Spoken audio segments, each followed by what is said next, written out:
وعلى آله وأصحابه أجمعين أما بعد فأعوذ بالله السميع العليم من الشيطان الرجيم من همزه ونفخه ونفثه بسم الله الرحمن الرحيم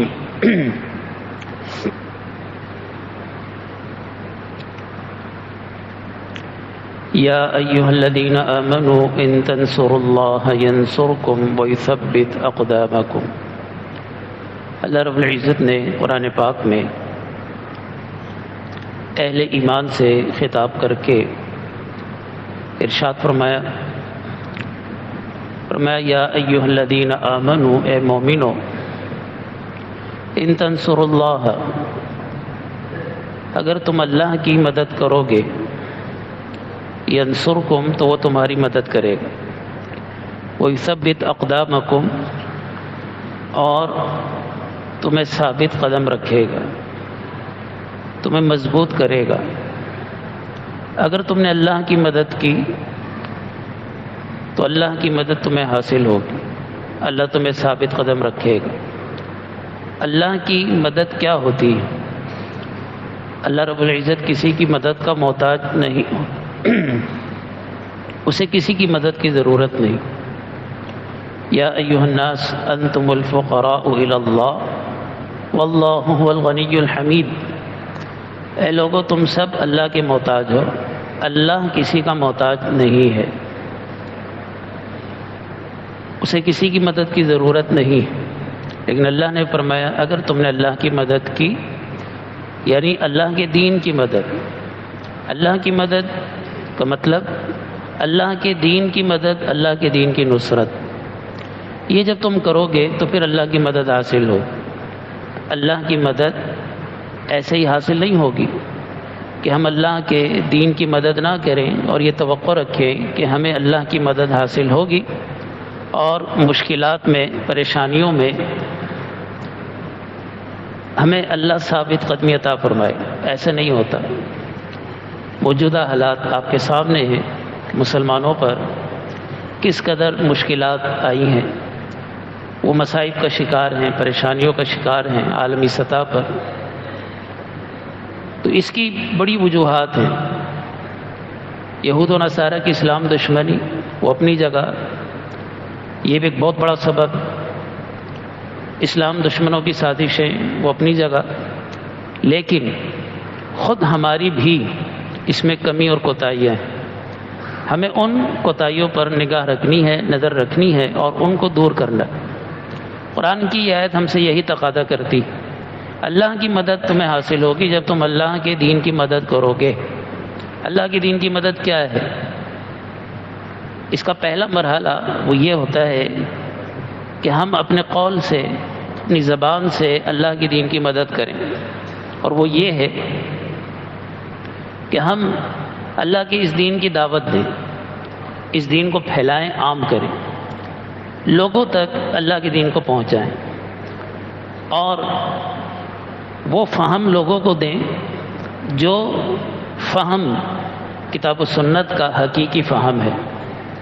آج دنیا میں بہت سارے لوگ دین کی دعوت دیتے ہیں، دین کے داعی بنے ہوئے ہیں، ہر ایک یہی کہتا ہے کہ میں دین کی طرف بلا رہا ہوں، لیکن حقیقت یہ ہے کہ وہ دین کے نام پر لوگوں کو گمراہ کر رہے ہیں، دین کے نام پر لوگوں کو دین سے دور کر رہے ہیں، غلط منہج دے کر، غلط عقائد دے کر، غلط نظریات دے کر وہ لوگوں کو دین سے دور کر رہے ہیں، اور دعویٰ یہ ہے کہ ہم لوگوں کو دین سے جوڑ رہے ہیں۔ اور سوشل میڈیا کی برکت سے بہت سارے ایرے غیرے اور نتھو خیرے آج دائی بن چکے ہیں۔ اس سوشل میڈیا کی ایجاد سے پہلے جن کا کوئی نام و نشان نہ تھا، انہیں کوئی نہیں پہچانتا تھا، کسی کو عطا پتہ نہیں تھا یہ کون ہے، لیکن آج وہ سوشل میڈیا کا چیمپئن بنا ہوا ہے، اور اسے اگر لوگ سن رہے ہیں تو وہ سمجھتا ہے کہ صحیح دین تو میں پہنچا رہا ہوں، صحیح دعوت تو میری، اور اب تک جو کچھ لوگوں نے دین کا کام کیا ہے وہ سب فضول اور بیکار ہے۔ تو صحیح دعوت دینا اس منہج کے مطابق جو منہج نبی صلی اللہ علیہ وسلم نے صحابہ کرام کو دیا، اور پھر وہی منہج صحابہ کرام نے آگے منتقل کیے۔ آج جو لوگ اس منہج پر قائم ہیں، در حقیقت وہی لوگ دین کے اصل داعی ہیں۔ یاد رکھیے، کتاب و سنت کا وہی فہم اللہ کے ہاں معتبر ہے کہ جو اللہ کو مطلوب ہے۔ اللہ رب العزت نے جب یہ دین ہمیں دیا ہے تو پھر اللہ رب العزت نے اس دین کا فہم بھی ہم تک پہنچایا۔ تو یہ فہم جب تک ہم حاصل نہیں کریں گے، اس وقت تک ہم اللہ کے دین کے مددگار نہیں بن سکتے۔ ان تنصر اللہ، اللہ کے دین کی مدد کرو، تو قول سے اللہ کے دین کی مدد ہوتی، اور اس کے بعد پھر فعل کے ساتھ، عمل کے ساتھ۔ صرف زبان سے دعوت دینا کافی نہیں ہوتا کہ ہم دین کو سمجھ جائیں کہ ہاں یہ صحیح دین ہے، کتاب و سنت کا یہ فہم درست ہے، یہ سلف صالحین کا منہج ہے، لیکن ہم اس پر عمل نہ کریں، بالفعل اس دین کو نہ اپنائیں، تو یہ بھی ہمارے لیے مناسب نہیں۔ دین کی مدد قول کے ساتھ ساتھ فعل کے ساتھ بھی ہوتی۔ جب آپ کا عمل مضبوط ہوگا تو پھر لوگ آپ کی دعوت کو اہمیت بھی دیں گے، آپ کی بات بھی سنیں۔ اور اللہ رب العزت نے اس بات کو سخت ناپسند کیا ہے کہ انسان دین کی بات تو کرے اور لوگوں کو دین کی دعوت دے، لیکن خود اس کا اپنا عمل نہ ہو۔ فرمایا یا ایھا الذین آمنوا لم تقولون ما لا تفعلون، اے مومنو تم وہ بات کیوں کہتے ہو کہ جس بات پر تمہارا اپنا عمل نہیں۔ کبر مقتا عند اللہ، اللہ کو یہ بات سخت ناپسند ہے کہ تم جو بات کہو اس پر عمل نہ کرو۔ تو یہ چیز اللہ کے لیے، اللہ کو سخت ناپسند ہے کہ انسان صرف گفتگو کرے، بات کرے، لیکن اس پر عمل نہ کرے۔ تو قول کے ساتھ ساتھ بالفعل، فعل کے ساتھ بھی اس دین کی ہم نے نصرت کرنی۔ اور صرف یہاں پر بات ختم نہیں ہوتی، بلکہ اس نصرت کے لیے اگر مال کی قربانی کا موقع آئے، جان کی قربانی کا موقع آئے، تو اس سے بھی دریغ نہ کیا جائے۔ بسا اوقات ایسے موقع آتے ہیں کہ جب مال کی ضرورت ہوتی، مال کو خرچ کرنے کی ضرورت ہے، جان کو خرچ کرنے کی ضرورت ہوتی، کفار جب مسلمانوں پر ٹوٹ پڑتے ہیں، یلغار کرتے ہیں اور ان پر ظلم و ستم ڈھاتے ہیں، تو پھر مال کی قربانی اور جان کی قربانی یہ بھی پیش کرنی پڑتی۔ تو یہ بھی دین کی نصرت ہے، یہ بھی دین کی مدد ہے۔ ان تنصر اللہ، اگر تم اللہ کے دین کی مدد کرو گے، ینصرکم، تو وہ بھی تمہاری مدد کرے۔ محض زبان سے مذمت کرنا، محض زبان سے احتجاج ریکارڈ کروا دینا، اس سے کچھ نہیں ہوتا۔ ان تنصر اللہ، صحابہ کرام جیسا عملی نمونہ جب تک ہم پیش نہیں کریں گے، اس وقت تک یہ امت دوبارہ عروج حاصل نہیں کر سکتی۔ تو یہ آیت ہمیں دعوت فکر دے رہی ہے کہ تم اللہ کے دین کی مدد۔ تو یہ جذبہ جب تک ہمارے اندر نہیں ہوگا، اس وقت تک ہم اسی طرح ظلم و ستم کا شکار رہیں۔ اور آج دیکھ لیں، یہ جذبہ ہم میں مفقود ہو چکا ہے، الا ماشاء اللہ۔ اتنا کچھ ہونے کے بعد بے حسی ہم پر طاری ہے، کسی کو کوئی فرق نہیں پڑتا، کسی کو کوئی اثر نہیں ہوتا، الا ماشاء اللہ چند لوگوں کے علاوہ۔ تو یہ بے حسی جب تک ہوگی تو اللہ کی مدد ہمیں حاصل نہیں ہو، اللہ میں ثابت قدم نہیں رکھے گا۔ تو زبان سے، عمل سے اللہ کے دین کی مدد، مال کے ساتھ، جان کے ساتھ اللہ کے دین کی مدد۔ اللہ کے دین کی مدد یہ بھی ہے کہ آپ دلائل کے ذریعے اس دین کو لوگوں پر غالب کریں، ادیان باطلہ پر اس کی حقانیت اور اس کی صداقت کو ثابت کریں۔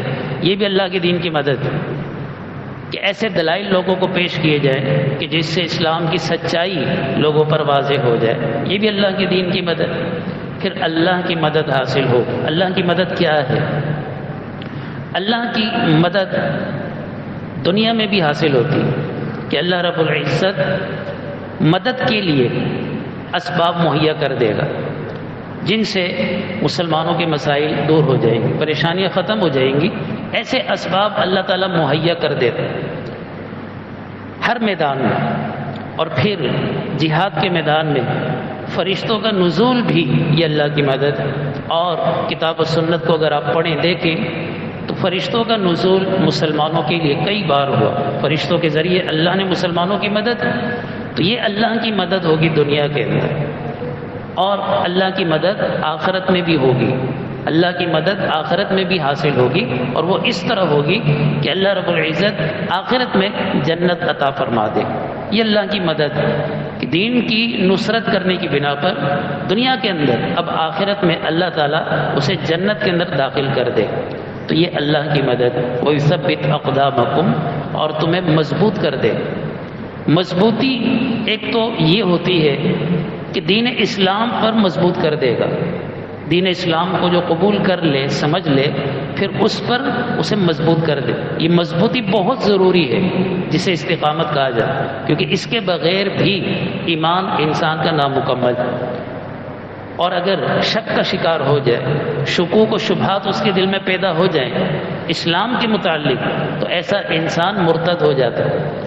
اسلام کو ماننے کا مطلب یہ ہے کہ اس کو پورے یقین کے ساتھ اور دل کے ساتھ مانا جائے، اور مان لینے کے بعد پھر کسی قسم کا شک نہ کیا، کسی قسم کا کوئی شبہ ظاہر نہ کیا۔ اہل ایمان کی اللہ تعالیٰ نے جو صفت بیان فرمائی ہے وہ کیا ہے؟ ایک مقام پر فرمایا انما المؤمنون الذین آمنوا باللہ ورسولہ ثم لم یرتابوا، مومن وہ ہیں جو اللہ پر ایمان لاتے ہیں، اس کے رسول پر، اور شک نہیں کرتے۔ ثم لم یرتابوا، پھر شک نہیں کرتے کہ پتہ نہیں صحیح ہے یا نہیں ہے، یہ بات درست ہے یا نہیں ہے، عقل کے خلاف، سوچ کے خلاف، رائے کے خلاف، عقل نہیں مانتی، عقل تسلیم نہیں کرتی، طرح طرح کے شکوک و شبہات دل کے اندر پیدا ہوئے۔ اگر یہ وسوسوں کی حد تک رہیں تو یہ معاف ہوتے ہیں، کیونکہ نبی علیہ السلام نے فرمایا کہ اللہ تعالیٰ نے میری امت سے اس چیز کو معاف کر دیا کہ اس کے دل میں کوئی وسوسہ پیدا ہو، شیطان اس کے دل میں کوئی وسوسہ ڈالے۔ یہ عین ممکن ہے، وسوسہ آ جاتا ہے، اللہ نے معاف کر دیا۔ کب تک؟ جب تک اس پر وہ عمل نہ کرے یا اس کا اپنی زبان سے اظہار نہ کرے۔ لیکن یہ وسوسہ اگر عزیمت کی صورت اختیار کر جائے، عزم بن جائے، یعنی پختہ ہو جائے، شک ایک دفعہ آ گیا، اب وہ نہیں نکل رہا، بار بار وہ ذہن میں آ رہا ہے، گویا اس نے جگہ پکڑ لی، دل و دماغ پر وہ شک چھا گیا، تو یہ خطرناک علامت ہو۔ تو یہ علامت انسان کو مرتد بنا دیتی۔ تو ثابت قدمی کا مطلب یہ ہے کہ اسلام کو قبول کر لینے کے بعد پھر اللہ رب العزت تمہارے قدم اس پر جما دے، تمہارے دلوں سے شکوک و شبہات کو نکال دے، کیونکہ بہت سارے لوگ ایسے ہوتے ہیں کہ جو مرتد بھی ہو جاتے ہیں، دین اسلام سے پھر بھی جاتے ہیں، شکوک و شبہات کی بنا پر، غلط لوگوں کے ساتھ اٹھنے بیٹھنے کی بنا پر، غلط لوگوں کو سننے کی بنا پر وہ پھر شکوک و شبہات کا شکار ہو جائے۔ تو اللہ تمہیں ثابت قدم رکھے گا، تمہارا دل اسلام پر مضبوطی کے ساتھ جما دے، اور ثابت قدم آخرت میں بھی رکھے گا، اس طرح سے کہ جب سب گھبراہٹ کا شکار ہو، ہر ایک اللہم سلم سلم کہہ رہا ہوگا، اللہ مجھے سلامتی کے ساتھ رکھنا، میں سلامتی کا سوال کرتا ہوں، آج بڑا ہولناک منظر ہے، آج حساب کا دن ہے، تو ہر ایک سلم سلم کہہ رہا ہوگا۔ اس وقت پھر اللہ ایسے بندے کو ثابت قدمی عطا فرمائے، بالخصوص پل صراط کے اوپر سے گزرتے ہوئے وہ ثابت قدم رہے، دیگر مراحل پر بھی وہ ثابت قدم رہے گا، اور وہ ہر قسم کی گھبراہٹ سے پاک ہوگا، صاف ہوگا، اسے کسی قسم کی کوئی گھبراہٹ نہیں ہوگی۔ یہ ہے ثابت قدمی۔ اللہ آخرت کے دن گھبراہٹ سے انسان کو چھٹکارا دلاتا ہے۔ اس دن کی گھبراہٹ بڑی گھبراہٹ ہوگی۔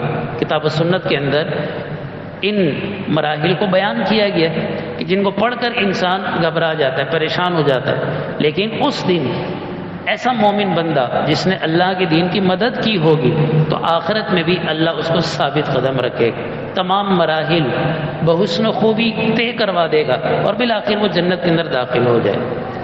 تو یہ سب کچھ اس وقت ہوگا، دنیا میں بھی اور آخرت میں بھی، جب یہ شرط پوری ہوگی جو اللہ نے بیان کی، ان تنصر اللہ، اگر تم اللہ کے دین کی مدد کرو گے، قول سے، فعل سے، مال سے، جان سے، ہر طرح سے، وقت سے، علم کے ساتھ جڑ کر کسی بھی طریقے سے اللہ کے دین کی مدد ہوگی تو پھر یہ سارے فوائد حاصل ہوں، اللہ کی مدد دنیا میں بھی آخرت میں، ثابت قدمی دنیا میں بھی اور آخرت میں بھی اس شرط کے ساتھ مشروط۔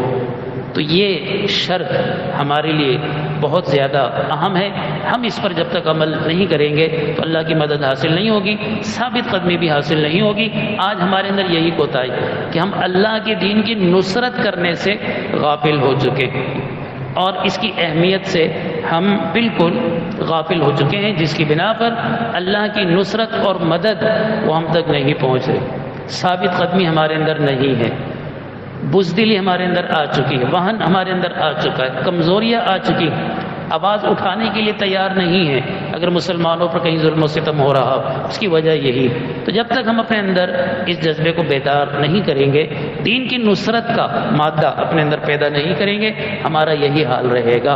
اور جس دن ہم نے اپنی اصلاح کر لی اور اس شرط کو پورا کر لیا تو پھر اللہ کی مدد بھی حاصل ہوگی اور ثابت قدمی بھی اللہ رب العزت ہمیں عطا فرمائے گا۔ اللہ تعالیٰ سے دعا ہے ہمیں دین کو سمجھنے اور عمل کرنے کی توفیق عطا فرمائے۔ وما علی الا البلاغ۔ اس ویڈیو کو زیادہ سے زیادہ شیئر کیجیے اور ہمارے چینل سبحانی مسجد لیاری کو سبسکرائب کیجیے اور صدقہ جاریہ کے مستحق بنیے۔ جزاکم اللہ خیرا کثیرا فی الدنیا والآخرہ۔